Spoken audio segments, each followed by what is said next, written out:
bíblico, ven y sígueme. En este primer tutorial bíblico he querido comenzar con este preámbulo y este recurso del mapa bíblico, un panorama bíblico, que se remonta aproximadamente al 1200 a.C., en el cual se dan los acontecimientos, los relatos, las narraciones que vamos a ver en el libro del Éxodo. Por otro lado, es importante acotar también que en este mapa bíblico vas a encontrar algunos lugares que en los mapas posteriores no vas a ver, o probablemente vas a ver con un nombre diferente. Esto se debe a diferentes razones que veremos posteriormente. Es importante recordar los comienzos, cómo comienza la historia de la salvación, que nosotros vamos a encontrar en los diferentes libros que están en los cánones actuales bíblicos. Dios se da a conocer, Dios se revela a un pueblo y lo va haciendo de una manera progresivamente y pedagógicamente. De allí se conoce la pedagogía de Dios, lo que conocemos como la pedagogía de Dios. Por otro lado, es importante que tengas en cuenta que los libros que están en la Biblia no tienen una fecha exacta en la cual fueron escritos. Vas a encontrar aproximaciones únicamente, fechas aproximadas en las cuales se piensa que los libros fueron escritos. Esos aspectos importantes que debes tomar en cuenta para realizar estudios bíblicos. Por otro lado, vamos a hacer ahorita un acercamiento a algunos lugares importantes que corresponden a la familia semítica. Vamos a ver.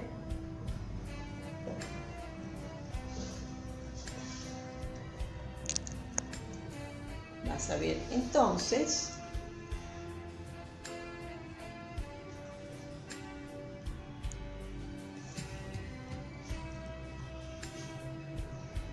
acercándonos para compartirte. Por ejemplo, tenemos aquí Acad. Puedes observar, permíteme indicarte Acad. Los acadios. El acadio. El acadio es el idioma semítico más antiguo. Un poquito más abajo vas a ver Babilonia. Babilonia, en donde se hablaba uno de los dialectos del acadio. Babilonia, uno de los dialectos acadios, se hablaba aquí. Aquí tenemos Arabia, lugar donde actualmente se habla aún un idioma semítico que es el árabe. Por aquí nos movemos un poquito más hacia acá y vas a ver Ugarit. El ugarítico también es un lenguaje, una lengua semita antigua. Y te comparto otros dos datos importantes en este mapa. Aprovechar el recurso. Aquí donde ves el Mar Muerto, en un mapa posterior vas a ver que hay un sector que se llama Qumran, en el cual fueron encontrados en el año 1947 numerosos escritos, manuscritos bíblicos. Y aquí en Egipto, que se fabrica un papiro, el cual era comercializado acá en la ciudad de Biblos. Vamos a ver aquí la ciudad de Biblos, donde ellos se vendían, comercializaban con este tipo de papiro, material en el cual era escrito la palabra de Dios. Con este preámbulo, vamos a dar por cerrado este preámbulo con este mapa bíblico sobre los tiempos aproximados del 2000 al 1200 antes de Cristo.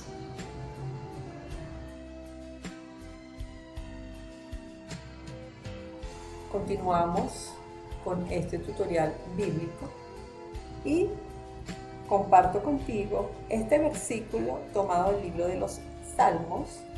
Lámpara es a mis pies tu palabra y una luz en mi camino. Salmo 119, 105.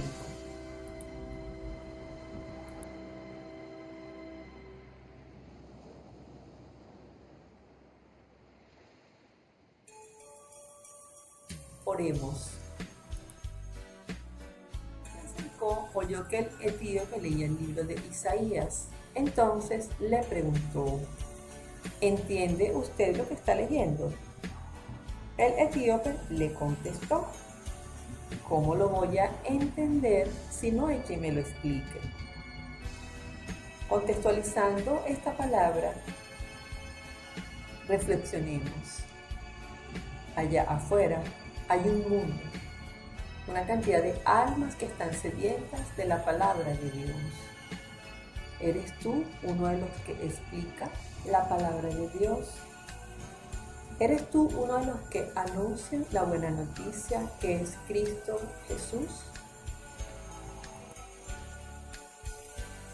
Contenido. Para este primer tutorial hemos considerado 4 tópicos principales. Primero, ¿existen manuscritos originales bíblicos?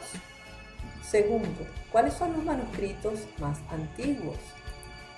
Tercero, ¿en qué idiomas fue escrita la Biblia? Cuarto, ¿cuáles son las lenguas que pertenecen a la familia semítica? ¿Existen manuscritos originales bíblicos? Lamentablemente, no. No poseemos ningún original de los textos bíblicos. Hasta ahora, solo se han encontrado copias y copias de copias, y así sucesivamente.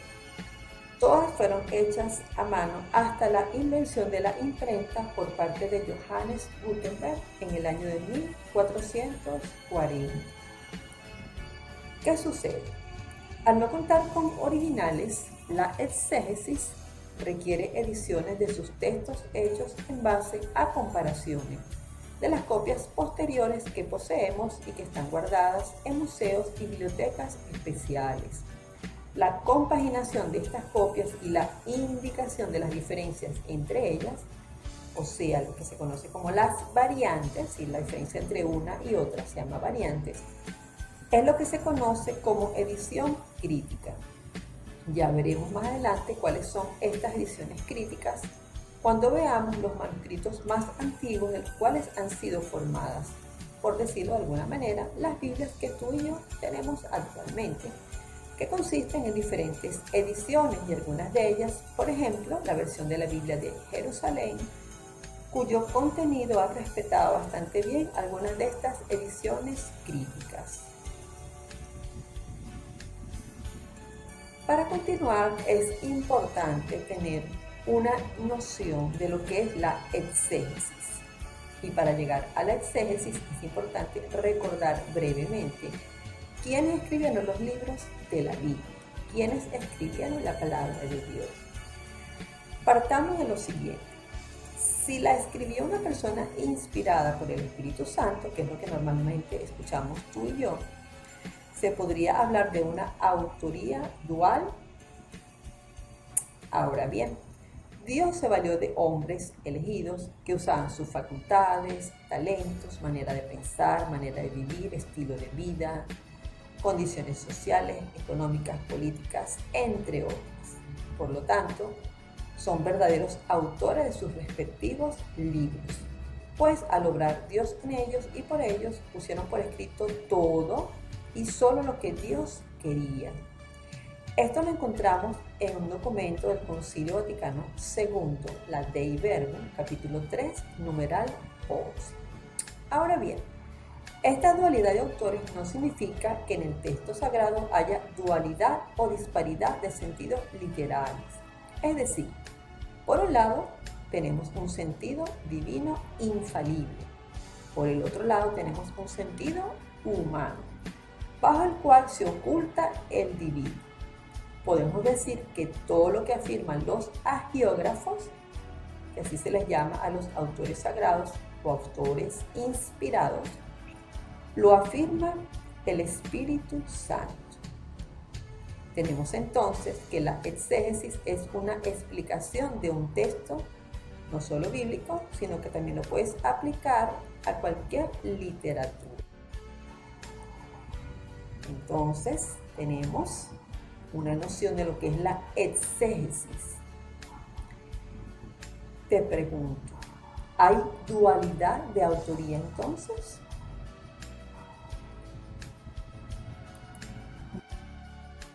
No hay dualidad. Vamos a leer la palabra de Dios. Vamos a ver qué dice la Biblia en 2 Timoteo 3:16 y 2 de Pedro 1:21, para que nos dé más luces sobre esta autoría del texto divino, en el cual por un lado te decía que está el sentido divino infalible y por el otro lado un sentido humano bajo el cual se oculta el divino. Y hemos llegado a la conclusión de que no existe dualidad. Veamos qué dice la palabra de Dios. 2 Timoteo 3:16 nos dice que toda escritura es divinamente inspirada. Entonces tenemos la parte divina infalible. Y en 2 de Pedro 1:21 nos dice que la profecía no ha sido jamás proferida por humana voluntad, sino que llevados por el Espíritu Santo hablaron los hombres de parte de Dios. Entonces este es el sentido humano. El documento del Concilio Vaticano II, Dei Verbum, nos dice al respecto: la Iglesia reconoce que todos los libros de la Biblia, con todas sus partes, son sagrados y canónicos, en cuanto que, escritos por inspiración del Espíritu Santo, tienen a Dios como autor y como tales han sido confiados a la Iglesia. Por eso es que en algún momento habrás escuchado que la Iglesia, el magisterio de la Iglesia, es custodio de la palabra de Dios.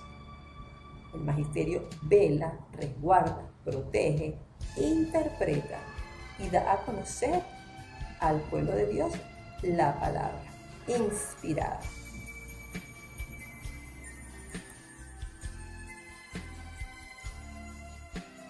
Tenemos, según la ciencia, algunos métodos que se nos proponen para estudiar la palabra de Dios. El método histórico crítico, la semiótica, la hermenéutica. Hoy vamos a ver la relevancia del método histórico crítico. Primeramente, te voy a decir que el método exegético es un camino para alcanzar un fin. Es un camino para alcanzar un fin. No es el fin en sí mismo, sino un modo de aproximarse a él. Entonces, un camino para alcanzar un fin. No es el fin en sí mismo, sino un modo de aproximarse a él. Tenemos entonces que en el método histórico crítico juega un papel fundamental lo que se conoce como la crítica textual. Óiganse bien, la crítica textual. Como no existen textos originales, ya vimos que no, a los cuales se les llama manuscritos. ¿Qué hace la crítica textual? La crítica textual trata de reconstruir el texto original o el que más se acerque al original. Repito, la crítica textual trata de reconstruir el texto original o el que más se acerque al original. Viene siendo la forma hipotética que tenían los escritos del Antiguo Testamento, cuando formaron paulatinamente el conocido canon palestinense, a partir del siglo IV a.C. Se habla por ende de una reconstrucción del texto que ha llegado a ser canonizado a fines del siglo I después de Cristo en el judaísmo rabínico. Entonces, ya tenemos que no existen manuscritos originales, sino reconstrucciones de los mismos hasta llegar a las ediciones bíblicas que tú conoces. Por ejemplo, la Biblia latinoamericana, Dios habla hoy, la Biblia de Jerusalén, la edición de Reina Valera, la Biblia del Peregrino, entre otros. Entonces tenemos copias de copias y de copias, y así sucesivamente hasta llegar a las ediciones que tenemos actualmente. ¿Cuáles son los manuscritos más antiguos? Vamos a ver en griego. Tenemos el Códice Alejandrino. Este códice es un manuscrito del siglo V de la Biblia griega, junto con el Sinaítico y Vaticano. Es uno de los primeros y más completos manuscritos de la Biblia. Su nombre deriva de la ciudad de Alejandría, donde se cree que fue hecho. Está escrito en la llamada escritura uncial. La escritura uncial es un tipo de escritura que tiene como característica, entre otras, que todas las letras están escritas en mayúscula. Este es el Códice Alejandrino. Vaticano. Es anterior al Sinaítico, probablemente copiado durante el siglo IV. Está escrito en griego, en pergamino y también con letras unciales. ¿Por qué se le llama Códice Vaticano? Como es evidente, por el lugar en el que se encuentra, pero se desconoce cómo llegó allí. No se sabe cómo llegó allí. Es de pergamino muy fino y delgado, posiblemente se realizó en piel de antílope. Estaba en la Biblioteca Vaticana, la cual fue fundada por el Papa Nicolás V en el año 1448. El Códice Sinaítico. Es un manuscrito de la versión griega, escrito entre los años 330 y 340. Se piensa que en su forma original contenía ambos testamentos, Antiguo Testamento y Nuevo Testamento. Sin embargo, ha llegado a nosotros es la totalidad del Nuevo Testamento, que incluye una epístola de Bernabé y algunos fragmentos de un libro titulado El Pastor de Hermas. Por años, este códice estuvo en la Biblioteca Nacional de Rusia, hasta que en 1933 la Unión Soviética lo vendió a la Biblioteca Británica por la suma de 100.000 libras. Entonces estos son los códices más antiguos en griego: Sinaítico, Alejandrino, Vaticano. Ahora en hebreo. El Códice de Alepo es el más antiguo y completo manuscrito del Tanaj, del 930 a.C. Fue escrito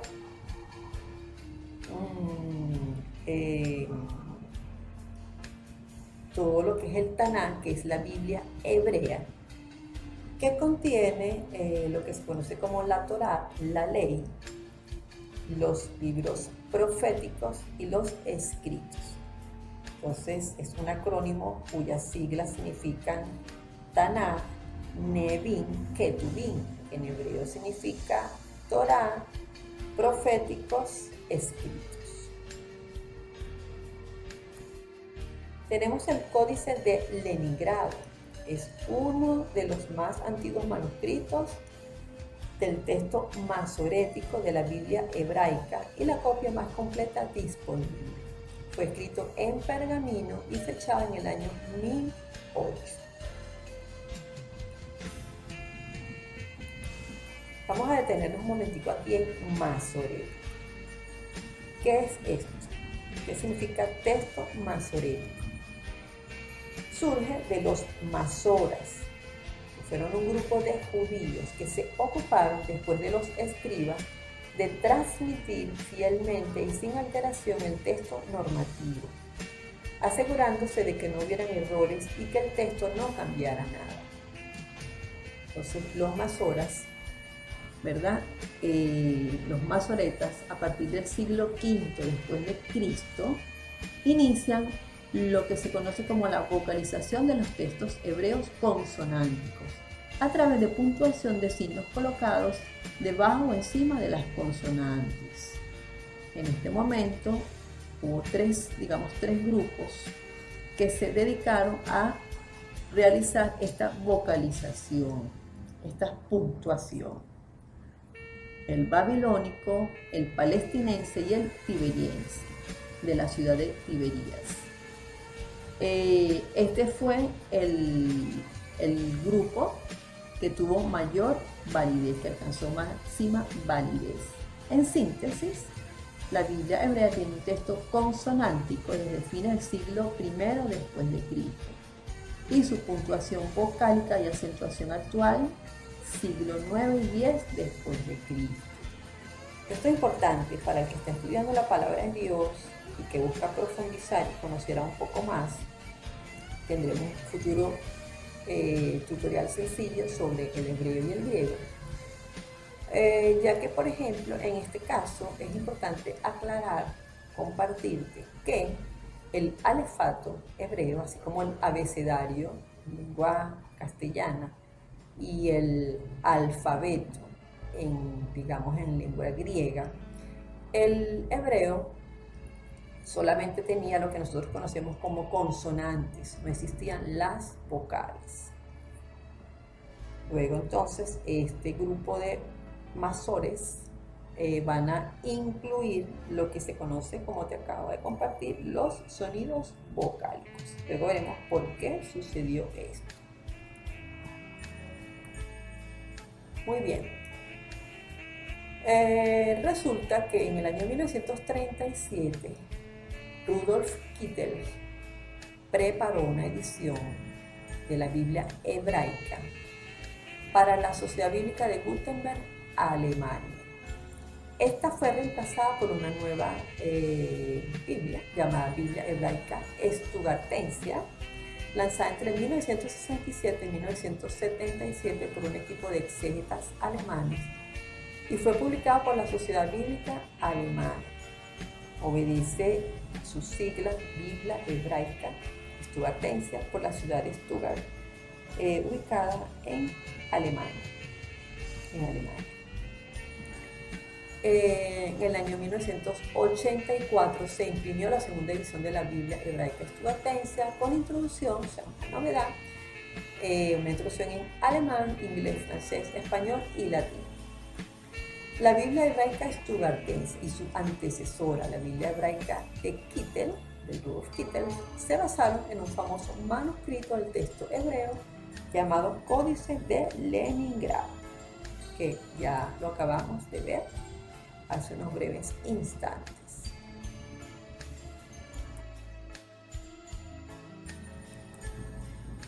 Idiomas en los cuales se escribió la palabra de Dios: hebreo, arameo y griego. Hebreo, arameo y griego. Vamos a ver ahora en qué materiales se escribió la palabra de Dios. Esto tuvo una evolución, por supuesto, de acuerdo a los avances científicos. Es un material. Vamos a ver brevemente. Los pergaminos.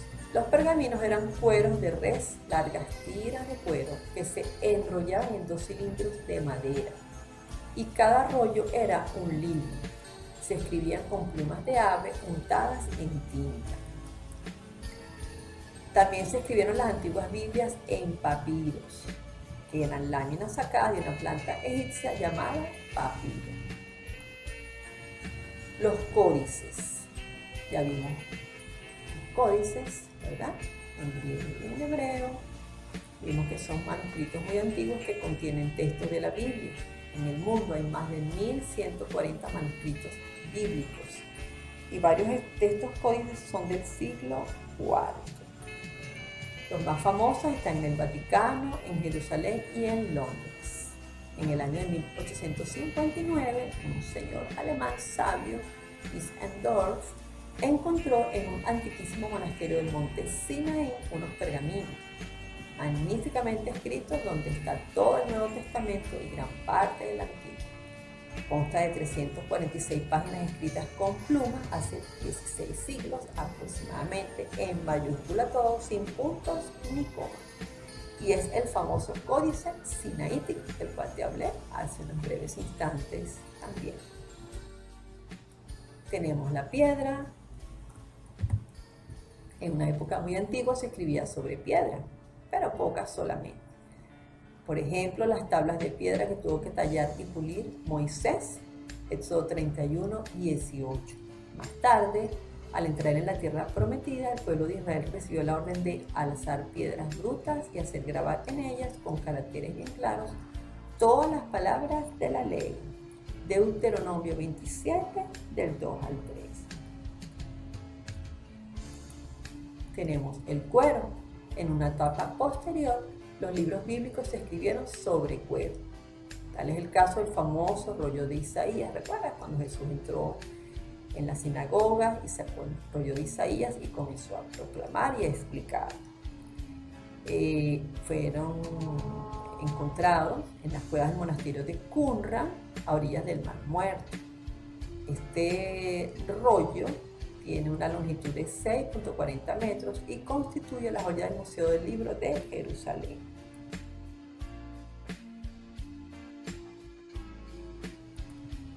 Tenemos la vitela, es una calidad superior de pergamino.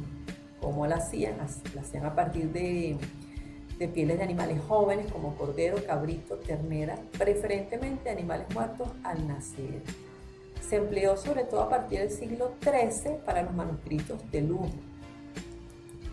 El papel, inventado en China a comienzos de la era cristiana, se introdujo en Europa en el siglo VIII, pero hasta el descubrimiento de la imprenta se prefirió el pergamino para los textos sagrados.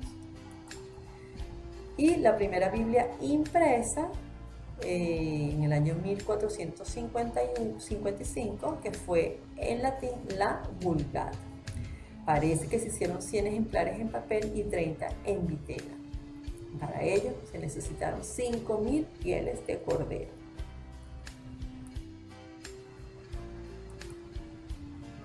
Pasemos ahora a la familia lingüística. Para iluminarnos, luego pues vas a buscar en Génesis 10:21 y Lucas 3:36. Podremos partir diciendo que el hebreo es un idioma semítico y comparte sus características interesantes con otros idiomas de la familia semítica. El estudio de otros idiomas semíticos ayuda mucho para comprender mejor el hebreo y viceversa. El conocimiento del hebreo es la llave para el aprendizaje de otros idiomas semíticos. ¿De dónde proviene la palabra semítico? ¿Sabes tú de dónde proviene? Se refiere a los personajes descendientes de Sem.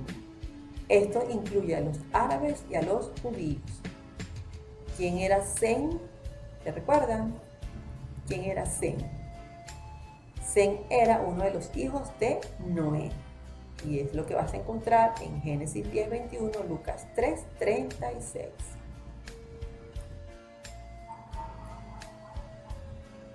Los idiomas semíticos los vamos a compartir a través de un gráfico en el cual vas a ubicar 3 áreas principales: el área semítico oriental, el área semítico noroccidental, el área semítico suroccidental.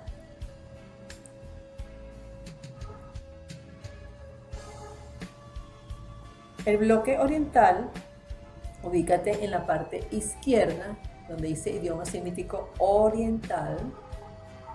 Este bloque oriental incluye toda Mesopotamia, donde se hablaba el acadio.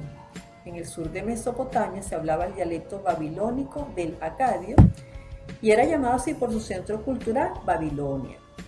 En el norte se hablaba el dialecto asirio del acadio. pero ambos dialectos son a la larga un solo idioma. En algunos libros o diccionarios antiguos, probablemente vas a ver o has visto que se llama de manera incorrecta alacadio. Alacadio se le llama caldeo.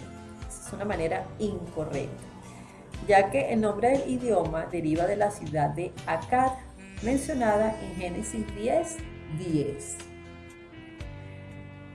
Vas a notar también a menudo, a medida que vayas avanzando en estos estudios, que se recurre al acadio para explicar palabras hebreas de significado dudoso. Y para esto hay dos razones. Primero, el acadio es el idioma semítico más antiguo que se conoce. Segundo, en la escritura cuneiforme del acadio se han conservado cientos de miles de documentos. Por ejemplo, los documentos hallados en la famosa biblioteca de Asurbanipal. El acadio es pues la principal fuente de referencia para los estudios bíblicos especializados, aparte del hebreo. Vamos a ubicarnos ahora en la parte derecha del gráfico, donde dice idiomas semíticos occidentales. Vamos a lo que es la parte noroccidental. Ubícate donde dice septentrional. En esta parte, que abarca los territorios de Siria e Israel, se desarrollaron dos idiomas con dialectos propios: el arameo, el cananita. Ahí lo vas a ver debajo de septentrionales, cananita, arameo. Vamos con el arameo. El arameo, que se hablaba originalmente en Siria, se va a convertir durante el Imperio Persa en un idioma internacional. Como decir ahorita el inglés, en ese momento en el Imperio Persa, en la parte occidental sobre todo, se convierte el arameo en el idioma internacional. Algunos dialectos del arameo todavía se hablan en la actualidad. Cananita. El cananita dio origen a 4 idiomas que originalmente fueron sus dialectos: el hebreo, el fenicio, el ugarítico y el moabita. De entre todos estos idiomas o dialectos, el moabita es el menos conocido.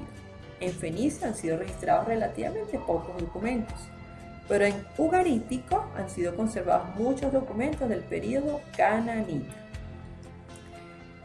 En muchas obras modernas de investigación que tratan de la Biblia se menciona mucho al ugarítico, y esto se debe a que entre los restos de la antigua ciudad de Ugarit, en la costa de Siria, al norte del Líbano, se han descubierto gran cantidad de documentos en este idioma. Y estos documentos nos ayudan a comprender mejor muchas partes de la Biblia que incluyen arcaísmos o palabras del idioma, palabras de significado incomprensible. Recíprocamente, el hebreo bíblico ha contribuido a la restauración del idioma ugarítico. Vamos ahora con los idiomas semíticos del área suroccidental. Ubícate donde dice meridionales. En la parte sur se habla el árabe, que pronto se extendió a toda la península arábica. Más al sur, en el continente africano, tenemos otro idioma semítico, el etíope, algo distanciado del resto de los idiomas semíticos. Esta es la gran familia de idiomas semíticos, una gran familia en tiempos antiguos y en la actualidad. Una familia mucho más antigua, rica en literatura y hablada en un área más extensa del mundo que los idiomas romances del latín, entre ellos el español. Entonces, tenemos que el hebreo es miembro de la familia de idiomas semitas. Hoy en día se hablan 2 idiomas semitas. ¿Cuáles son estos 2 idiomas semitas que se hablan hoy en día? Hebreo, árabe. El hebreo, conocido como el idioma de Canaán, lo vas a ver en la Biblia, en Isaías 19:18, se ha hablado y se ha escrito desde los tiempos del Antiguo Testamento como medio para la oración y el estudio de las Escrituras. El árabe se extendió desde la península de Arabia como el idioma del Islam y se habla en varios dialectos. Conclusiones.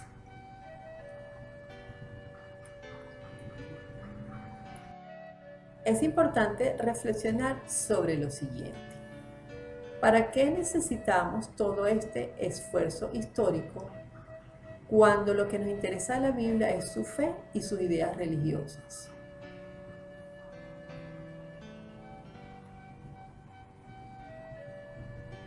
Pero, ¿qué es la fe bíblica? ¿Qué es la fe bíblica? Sino el conocimiento del significado de la vida a la luz de lo que hizo Dios en una historia determinada.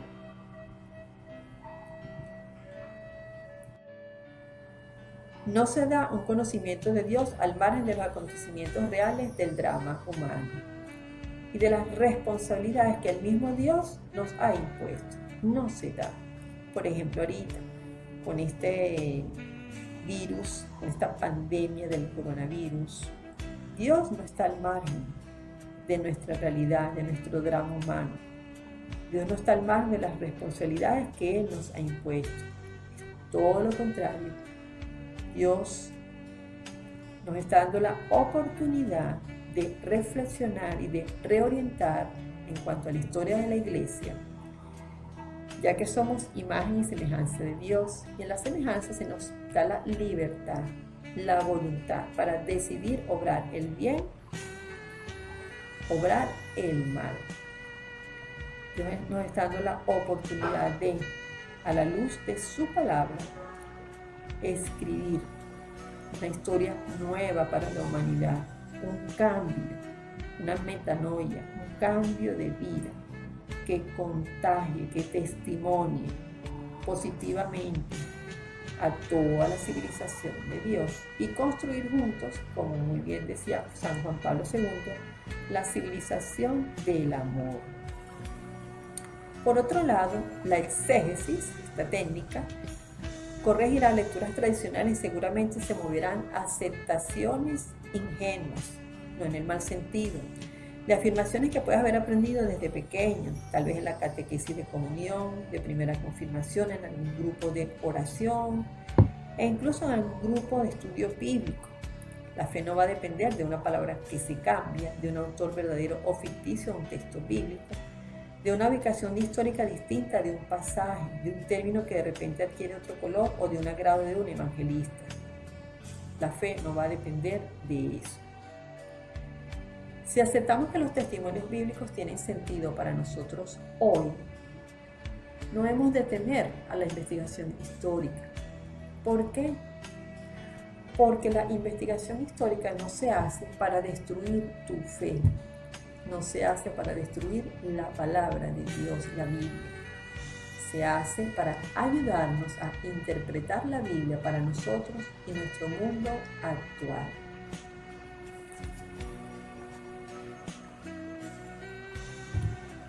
Dios te bendiga. Felices Pascuas. Feliz tiempo litúrgico de la Pascua. Asociación Católica Las Huellas de Jesús.